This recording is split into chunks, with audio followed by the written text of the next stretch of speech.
Josué, capítulo 9. Todos os reis que viviam a oeste do Jordão, na Serra Central, na Cefelá e em todo o litoral do Mar Grande, até o Líbano, souberam disso. Eram os reis dos hititas, dos amorreus, dos cananeus, dos ferezeus, dos heveus e dos jebuseus. Eles se ajuntaram sob um mesmo comando para guerrear contra Josué e Israel. Contudo, quando os habitantes de Gibeon souberam o que Josué tinha feito com Jericó e com Ai, recorreram a um ardil. Enviaram uma delegação, trazendo jumentos carregados de sacos gastos e odres velhos, rachados e remendados. Os homens calçavam sandálias gastas e remendadas e vestiam roupas velhas. Todos os pães do suprimento deles estavam secos e esmigalhados. Foram a Josué, no acampamento de Gilgal, e disseram a ele e aos homens de Israel: Viemos de uma terra distante, queremos que façam um acordo conosco. Os israelitas disseram aos heveus: Talvez vocês vivam perto de nós. Como poderemos fazer um acordo com vocês? Somos seus servos, disseram a Josué. Josué, porém, perguntou: Quem são vocês? De onde vêm? Eles responderam: Os seus servos vieram de uma terra muito distante por causa da fama do Senhor, o seu Deus. Pois ouvimos falar dele, de tudo o que fez no Egito, e de tudo o que fez aos dois reis dos amorreus a leste do Jordão, Seom, rei de Esbom, e Og, rei de Bazã, que reinava em Astarote. Por isso, os nossos líderes e todos os habitantes da nossa terra nos disseram: Juntem provisões para a viagem, vão ao encontro deles e digam-lhes: Somos os seus servos, façam uma aliança conosco. Este nosso pão estava quente quando embrulhamos em casa no dia em que saímos de viagem para cá, mas vejam como agora está seco e esmigalhado. Estes odres que enchemos de vinho eram novos, mas agora estão rachados. As nossas roupas e sandálias estão gastas por causa da longa viagem. Os israelitas examinaram as provisões dos heveus, mas não consultaram o Senhor. Então Josué fez um acordo de paz com eles, garantindo poupar-lhes a vida, e os líderes da comunidade o confirmaram com juramento. 3 dias depois de fazerem aliança com os gibeonitas, os israelitas souberam que eram vizinhos e que viviam perto deles. Por isso, partiram de viagem e 3 dias depois chegaram às cidades dos heveus, que eram Gibeon, Quefira, Beerote e Quiriate-Jearim. Contudo, os israelitas não os atacaram, porque os líderes da comunidade lhes haviam feito um juramento em nome do Senhor, o Deus de Israel. Toda a comunidade, porém, queixou-se contra os líderes, que responderam: Fizemos a eles o nosso juramento em nome do Senhor, o Deus de Israel, por isso não podemos tocar neles. Contudo, nós os trataremos assim. Vamos deixá-los viver, para que não caia sobre nós a ira divina por quebrarmos o juramento que lhes fizemos. Em seguida, acrescentaram: Eles ficarão vivos, mas serão lenhadores e carregadores de água para toda a comunidade. Desse modo, os líderes mantiveram a promessa feita. Então Josué convocou os gibeonitas e disse: Por que vocês nos enganaram, dizendo que viviam muito longe de nós, quando na verdade vivem perto? Agora vocês estão debaixo de maldição. Nunca deixarão de ser escravos, como lenhadores e carregadores de água para a casa do meu Deus. Eles responderam a Josué: Os seus servos ficaram sabendo como o Senhor, o seu Deus, ordenou que Moisés, o seu servo, desse a vocês toda esta terra e que eliminasse todos os seus habitantes da presença de vocês. Tivemos muito medo do que poderia acontecer conosco por causa de vocês. Por isso agimos assim. Estamos agora nas suas mãos. Faça conosco o que parecer bom e justo aos seus olhos. Josué então os protegeu das mãos dos filhos de Israel e não permitiu que os matassem. Naquele dia fez dos gibeonitas lenhadores e carregadores de água para a comunidade e para o altar do Senhor, no local que o Senhor escolhesse. É o que eles são até hoje. Ok, vamos lá, vamos comentar aqui esse capítulo que é bem interessante, uma história muito curiosa. A gente começa o capítulo falando, a gente não, né? O capítulo começa falando de um grupo de reis que decide guerrear contra Israel.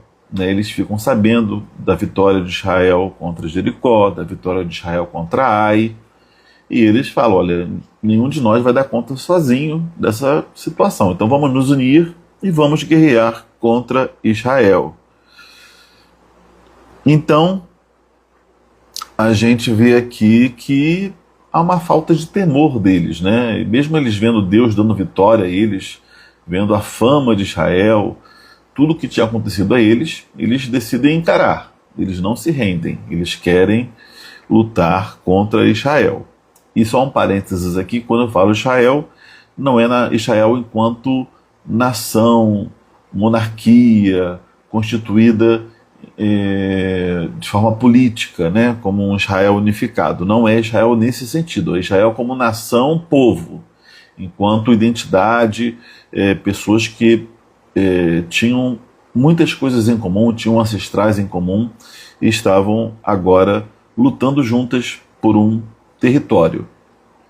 E futuramente viriam a se formar como nação no sentido político, né?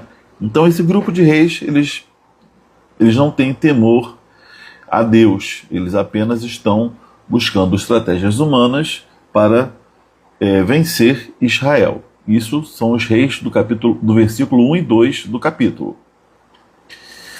Antes de eu continuar, deixa eu ler o que Débora escreveu. Essa história sempre me faz pensar na importância de não tomar decisões de forma precipitada e sem consultar ao Senhor. Perfeito, Débora. Eu vou comentar exatamente sobre isso um pouquinho mais à frente. Mas é por aí mesmo. Então tá, versículo 1 e 2 fala sobre esse grupo de reis que quer lutar contra Israel. A partir do versículo 3 a gente vai ver os gibeonitas, que não são aqui todos esses reis, todos esses povos que estão querendo lutar contra Israel, mas são habitantes de uma cidade chamada Gibeão, que fazia parte do território dos heveus, que era um dos povos que iriam lutar contra Israel, né? Então, aqui fala aqui do versículo 1, fala que eram os reis dos hititas, dos amorreus, dos cananeus, dos ferezeus, dos heveus e dos jebuseus. Então os heveus eram uma parte desses reis, né, dessas nações que iam lutar contra Israel. Desses heveus, alguns deles tentaram fazer algo diferente. Em vez de lutar, quiseram fazer um acordo de paz com Israel. Porém, eles não sabendo o que lhes aguardava, temendo pela própria vida, eles usam de uma estratégia, né? Eles tentam enganar os israelitas a fim de que eles façam um acordo e assim eles possam garantir ali a sua sobrevivência. Então esses habitantes, né, dessas cidades hevéias, com destaque aqui para Gibeão, eles vão falar o seguinte, versículo 4 e 5, vamos ler aqui. Eles recorreram a um ardil, né, uma estratégia. Enviaram uma delegação trazendo jumentos carregados de sacos gastos e de odres velhos, né, odre onde se colocava vinho, rachados e remendados. E não só vinhos, né, era tipo um dispenser, né, também para água, para outros líquidos. Os homens calçavam sandálias gastas e remendadas e vestiam roupas velhas. Todos os pães do suprimento deles estavam secos e esmigalhados. Ou seja, o que eles fizeram? Para eles ganharem a simpatia dos israelitas, para eles conseguirem o favor dos israelitas, eles não vieram como eles são. Eles enviaram uma delegação, fantasiaram essa delegação de pessoas extremamente pobres e vieram com um discurso de que eles moravam muito distante, que eles estavam ali fazendo um esforço descomunal para poder fazer um acordo de paz, que eles já estavam sem comida, já estavam sem água, já estavam com as sandálias gastas e precisavam muito do favor deles. Que eles reconheciam tudo que Deus tinha feito. E de fato, realmente a gente crê que eles reconheciam mesmo, tá? Porque para eles se submeterem a isso é porque eles sabiam que as chances deles vencerem os israelitas eram muito baixas, então eles preferem fazer um acordo de paz. Porém, eles usam dessa estratégia, né, de se fantasiarem de pessoas muito pobres e de um reino muito, muito distante para poderem comover e conquistar os israelitas. Antes da gente prosseguir, vale a pena a gente fazer um comparativo aqui. Enquanto os reis dos versículos 1 e 2 eles não tinham temor a Deus e se unem para guerrear contra Israel, nós vemos que os habitantes de algumas cidades hevéias, dentre elas Gibeão, dos versículos 3 e seguintes, eles possuem um temor, um certo temor a Deus, né? A gente não sabe se era apenas medo ou se de fato eles já estavam reconhecendo quem Deus era. Talvez pela atitude deles de mentir, eles não tivessem ali um coração transformado, mas eles buscaram ali uma solução reconhecendo o que Deus estava fazendo através de Israel. Isso é fato. E como a gente viu, né, no início do livro de Josué, na história de Raabe, Raabe também demonstrou um temor. Ela também reconheceu os feitos do Senhor por Israel, né, e por isso ela decide acolher os espiões e decide ajudar os espiões. Só que Raabe, para ajudar Israel, ela engana o próprio rei de Jericó, né? Ela engana os inimigos de Deus. Esses daqui não, eles tentam enganar os israelitas. Essa é a diferença. Mas tudo, como a gente vai ver no final, nas conclusões, tudo tem uma consequência. Então a atitude dos heveus, né, dos gibeonitas, ela foi uma atitude dúbia.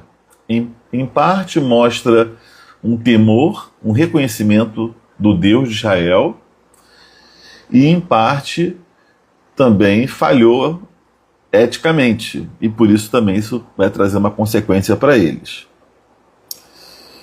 Versículo 7, é um versículo curioso aqui, que fala o seguinte: os israelitas disseram aos heveus: talvez vocês vivam perto de nós, como poderemos fazer um acordo com vocês? Olha que interessante, alguns dos israelitas desconfiaram de que eles pudessem estar mentindo, e que na verdade fossem vizinhos, né? Fossem um povo vizinho. Mas mesmo assim, eles sustentam a mentira, e Josué e todo o povo caem nessa mentira, exatamente por não consultarem a Deus, que é o que está no versículo 14 aqui. No versículo 14, os israelitas examinaram as provisões dos heveus, mas não consultaram o Senhor. Ou seja, eles ouviram a história deles, eles validaram a história deles, né, mas eles não consultaram o Senhor. E sempre que a gente não consulta o Senhor, isso vai trazer algum problema para a gente. Né? Aqui a gente vê várias coisas, assim. A gente vê, ao mesmo tempo, uma misericórdia divina para com esse povo, para com esses habitantes que pediram ajuda. Ao mesmo tempo, a gente vê um erro ético deles que trouxe problemas. A gente vê um erro dos israelitas de não ter consultado a Deus. Isso vai trazer problemas para eles futuros, né? Mas, independente dos erros, a gente vê aqui uma história de muita misericórdia de Deus, né, por esses habitantes aqui que foram poupados. E isso nos ensina, né, já antecipando aqui alguma lição, nos ensina que, mesmo com as melhores intenções, e mesmo com a vontade de acertar, de fazer o que é certo, de ser bonzinho, a gente, por não consultar a Deus, a gente erra, né? A gente falha. Melhor sempre é consultar a Deus. Ah, Leandro, mas eles estavam vendo bem de pessoas, eles estavam querendo proteger pessoas, né, que realmente mostraram uma necessidade, eles não tinham como saber, mas eles podiam orar. Eles podiam orar a Deus.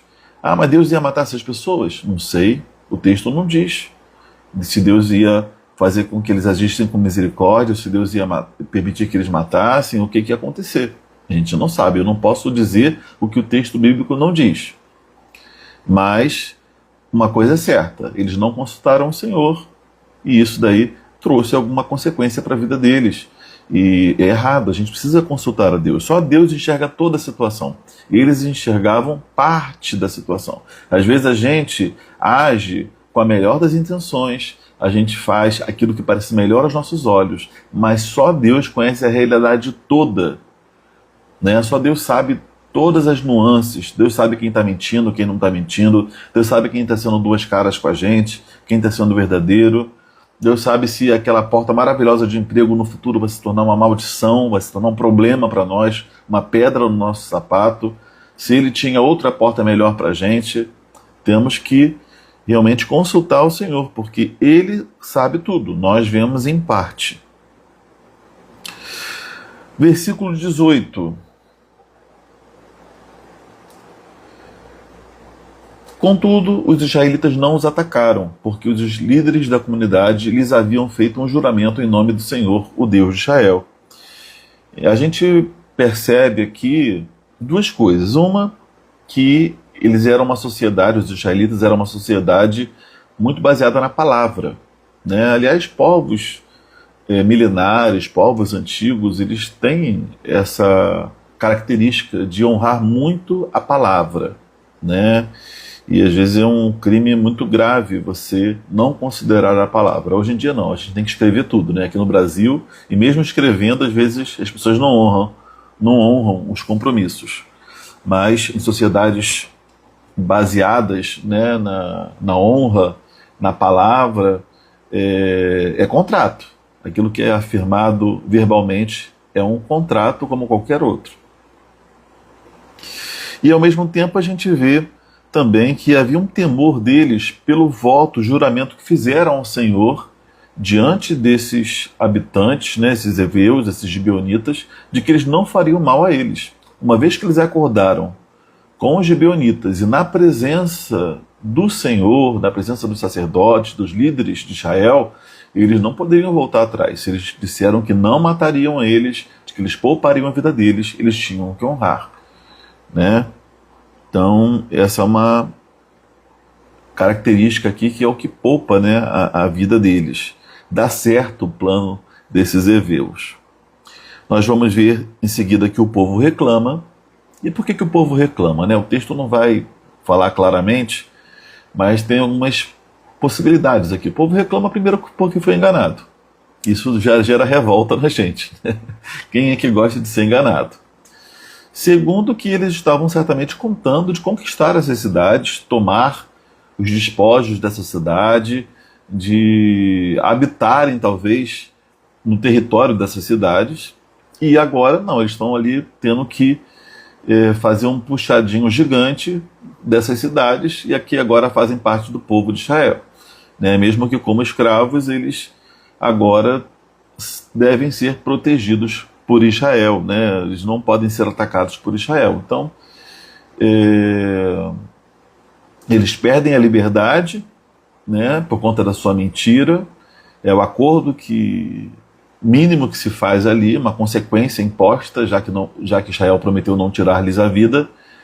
Porém, Israel fica ali sem ter o território, sem ter ali o pleno usufruto de tudo que eles tinham. Ok, por vidas humanas. Aí eu vejo, gente, a questão da providência divina e da misericórdia divina, né? Até na vida desses heveus mesmo. Porque mesmo eles tendo falhado, tendo errado, Deus de alguma maneira agiu com misericórdia também aqui, né? A gente vê que Deus não puniu. Deus respeitou aquele acordo firmado, a palavra firmada, e se foi firmada diante de Deus, mesmo eles tendo mentido, Deus de alguma maneira aqui agiu com providência e misericórdia. Provavelmente por eles, de fato, terem tido ali um temor a Deus, terem reconhecido quem era Deus. E por isso buscaram fazer, numa atitude desesperada, algo por si. Tá? Mas o povo reclamou, tanto que o povo queria fazer justiça com as próprias mãos e Josué impediu, porque palavra é palavra, né? Um líder, ele não se deixa levar pela inflamação do povo, né? O povo inflamado, né? O coração querendo fazer justiça com as próprias mãos, não. O líder mantém a calma e procura agir com justiça, procura agir com imparcialidade, procura agir de forma honesta, mesmo que em prejuízo próprio. Bem, vamos ver o que a gente vai comentar antes da conclusão, antes das lições que a gente sempre tira no final. Bem, a gente vê então que os gibeonitas, como eu já falei, eles são mantidos vivos, porém se tornam escravos, né? Eles se tornam aqui rachadores de lenha, não é isso? E carregadores de água. Deixa eu ver como é que está escrito aqui. Acho que é isso. Lenhadores e carregadores de água. É porque tem várias. Eu li mais de uma versão hoje. Acho que tem algumas que falam de rachadores de lenha, alguma coisa assim. Lenhadores e carregadores de água. Então eles não são mortos por conta do acordo, porém se tornam escravos. Mas certamente para eles foi vantagem. Não justificando a mentira, porque o desfecho poderia ser melhor para eles, como eu vou comentar. Então, a gente vê aqui que há uma maldição sobre eles, que é de se terem escravos para sempre, né? Porém são poupados por conta daquilo que reconheceram. Raabe também reconheceu o Deus verdadeiro dos israelitas, porém Raabe não se tornou escrava. Olha que curioso. Por que Raabe não se tornou escrava? Porque ela ajudou o povo de Israel. Ela não enganou o povo de Israel. Ela ajudou eles. Ela se aproximou e se colocou disponível. E eles não, tentaram enganar. Talvez se eles se aproximassem oferecendo ajuda, ao invés de tentar enganar, talvez eles fossem poupados e não seriam escravos, né? Seriam adicionados ao povo. Quem sabe? Não dá para a gente afirmar. Porém, a gente vê que com Raabe foi diferente, porque ela se colocou totalmente ao lado dos israelitas e não usou de nenhum artifício humano para obter alguma vantagem. Vamos comentar, gente, então? Um detalhe aqui, que eles se tornaram escravos, mas eles serviram ao povo e serviram também nas coisas santas, né? No tabernáculo ali, ajudaram. Então, de alguma maneira, Deus usou ali até de bondade, permitindo que eles fossem participantes ali de algo útil e importante, né, no meio de Israel. Muito interessante. Vamos comentar as lições finais. Deixa eu só ler aqui os comentários de vocês antes de finalizar. Essa história sempre me faz pensar na importância de não tomar decisões. Isso eu já tinha lido, né? Érica, o capítulo alerta contra a autoconfiança espiritual. Ensina a necessidade da constante dependência de Deus e valoriza a integridade nos compromissos. Com certeza, é isso aí. Resumiu bem aí as lições desse capítulo. Legal. Vamos lá. Conclusão desse capítulo.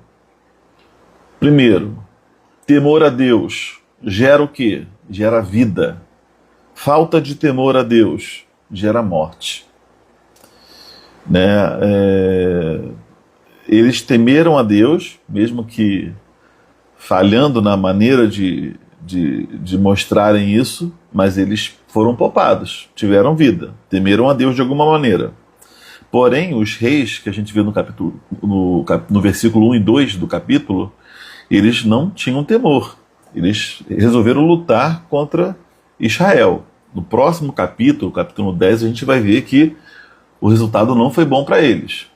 Então, temor a Deus gera vida. Falta de temor a Deus sempre é um caminho de morte. Outro paralelo, verdade gera liberdade. Mentira gera escravidão. A gente vê que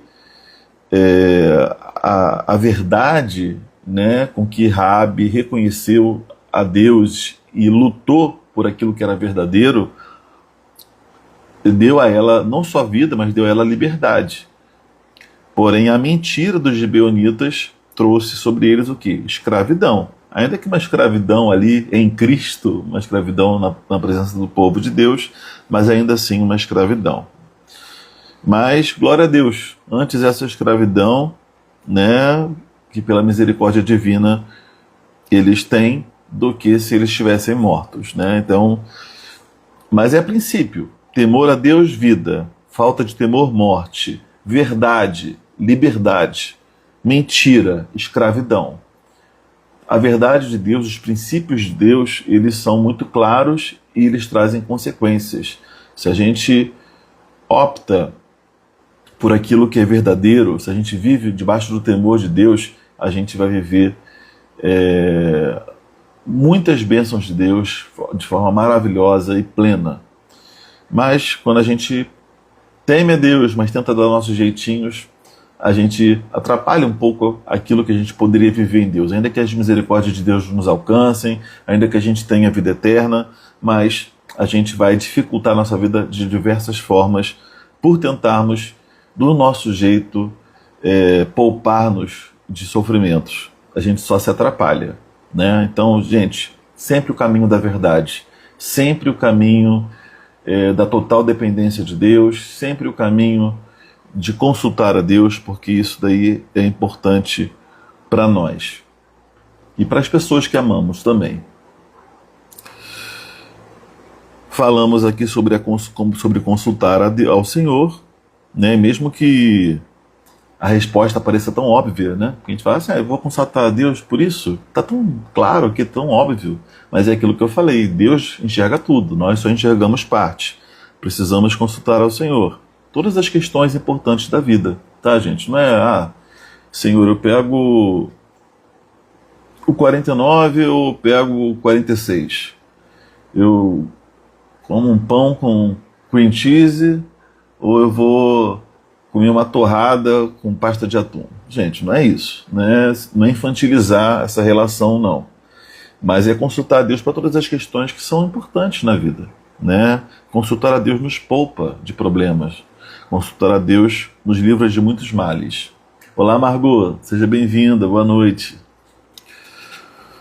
Então, consultar ao Senhor é uma questão de necessidade. É reconhecer quem Deus é. Que Ele sim é onisciente, que Ele sim é poderoso, que Ele sim tem todo o poder, sabe de todas as coisas e vai agir da forma mais sábia possível.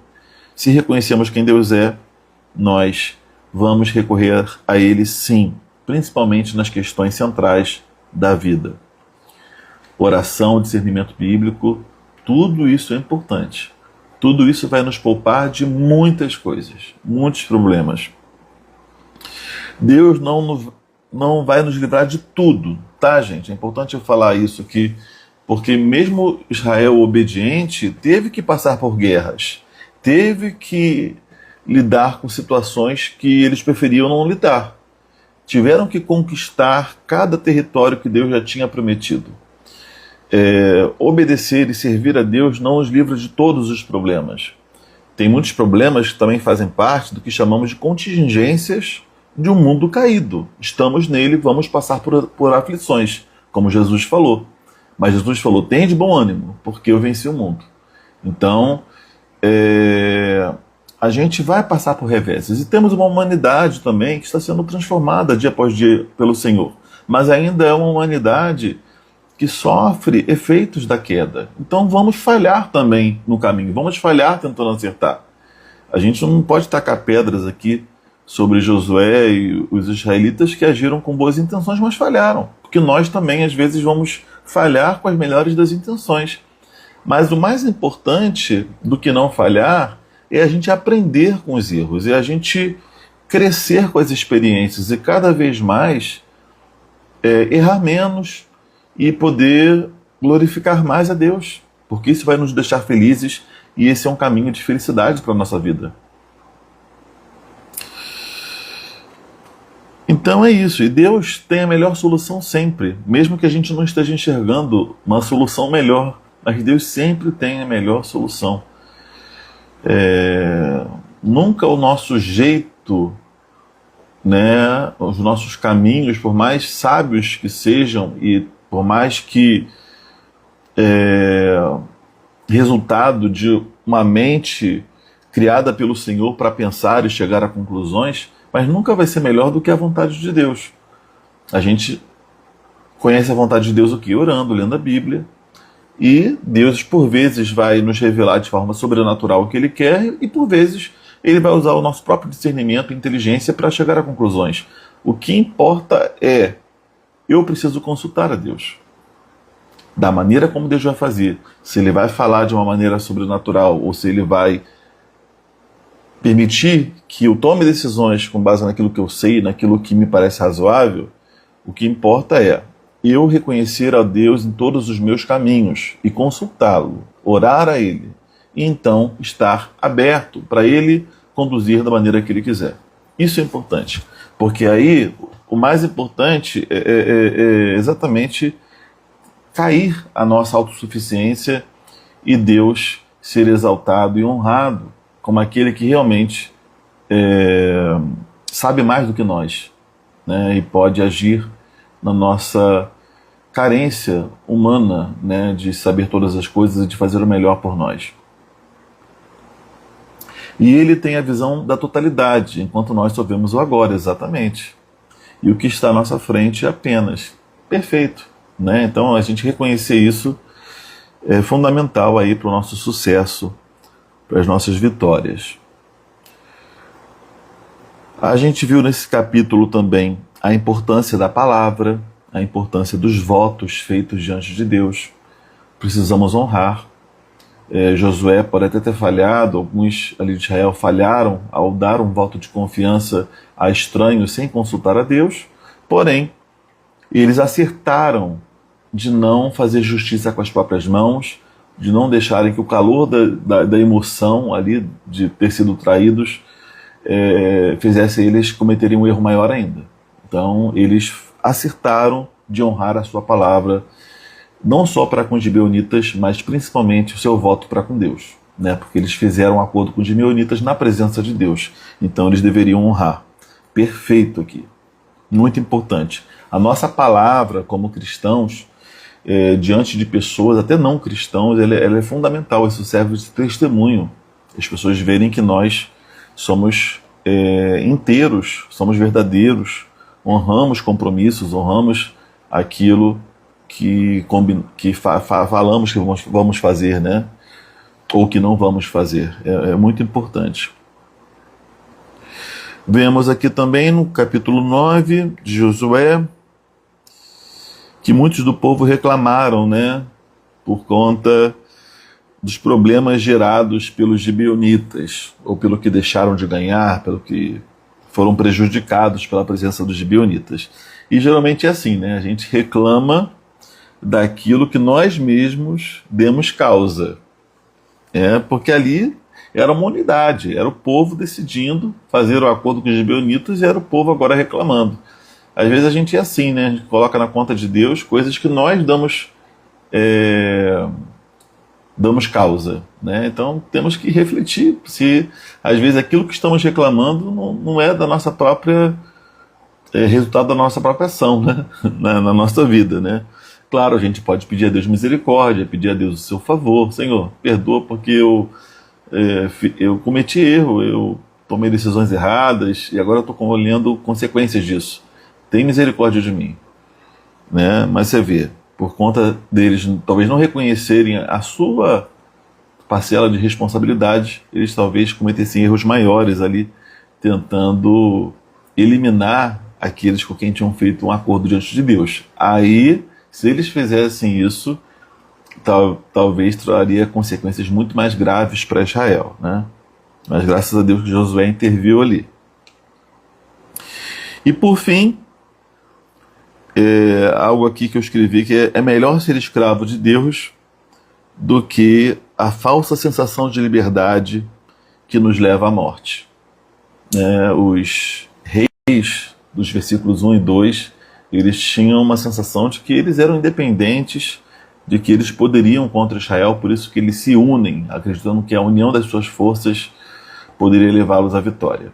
Então, assim, a falta de temor, ela vai gerar morte, de um jeito ou de outro, ou morte física ou morte em outros aspectos.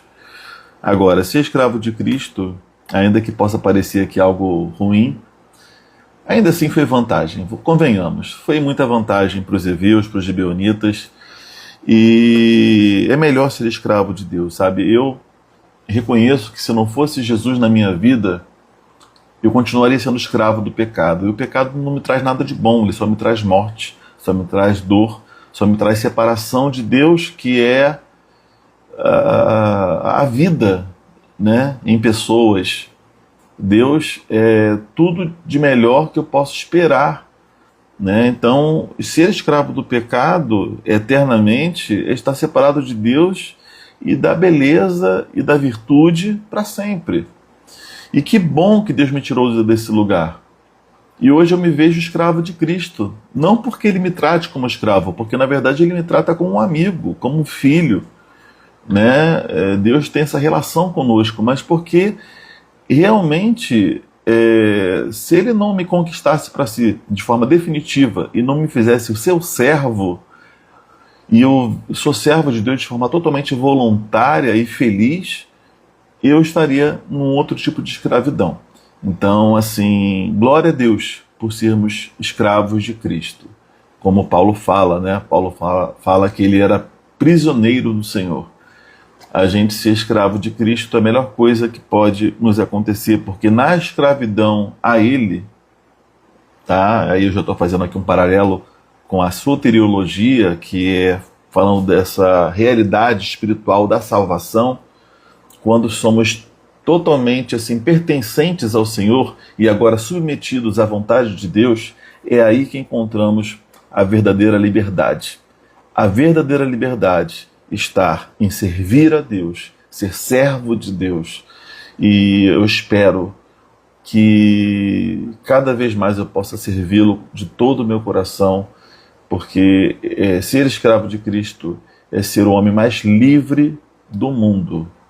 É ser livre para ser humano, é ser livre para viver as coisas boas sem o peso do pecado e do mal, da maldade, da corrupção humana. Né? Deus, ele nos torna livres de verdade. Não é uma liberdade fake. As pessoas por aí confundem liberdade com autonomia para fazer o que quiserem. Mas nessa autonomia que elas julgam ter, elas se colocam debaixo de prisões, escravidões morais que as tornam pequenas, menores, pobres e medíocres. Quando a gente se torna servo de Deus, a gente se torna livre para ser tudo o que Deus nos criou para ser. Para sermos realmente felizes do jeito certo. E essa foi a forma de que Deus encontrou para nos salvar, nos tornando parte de sua propriedade. É assim que a gente não será jamais arrebatado de suas mãos, porque Ele vai falar, é meu, ninguém rouba, eu comprei por um preço precioso. E essa pessoa aqui, o Leandro, a Érica, a Débora, a Sonilda, a Margot, são minhas. E ninguém vai tirar. Eu vou proteger até o fim. Então é isso. Tá? Espero que vocês tenham gostado desse capítulo. É um capítulo que mostra uma situação bem diferente, mas mostra a misericórdia divina, a graça divina. E várias lições a gente consegue tirar aí para nossas vidas, tá bom? Não devemos fechar as portas a quem se arrepende e busca refúgio em Deus. Com certeza, Érica, perfeito. Adorei seu comentário. É muito importante, né? A gente, como igreja, sermos portas abertas para as pessoas se aproximarem de Deus. A gente vai, claro, ensiná-las, mostrar para elas o caminho, os princípios da verdade, né? O que a Bíblia nos ensina. mas que a gente não seja muros, né? Que a gente não tenha preconceitos, que a gente possa realmente acolher e amar as pessoas, porque as pessoas estão carentes disso, né? E é isso aí. Mesmo que elas se aproximem de maneira às vezes pouco convencional e não da maneira mais sábia possível, ou não da maneira que nós gostaríamos que elas se achegassem, mesmo de forma desajeitada, mas vamos contar aqui com a misericórdia e o favor divino para com estas. Amém? É isso. Deus abençoe muito vocês. Até a próxima. E eu não sei se amanhã ou quarta vou ter, ainda estou em definição, mas eu sempre aviso para vocês aqui um pouquinho antes, tá bom? Fiquem com ele e até a próxima. Tchau.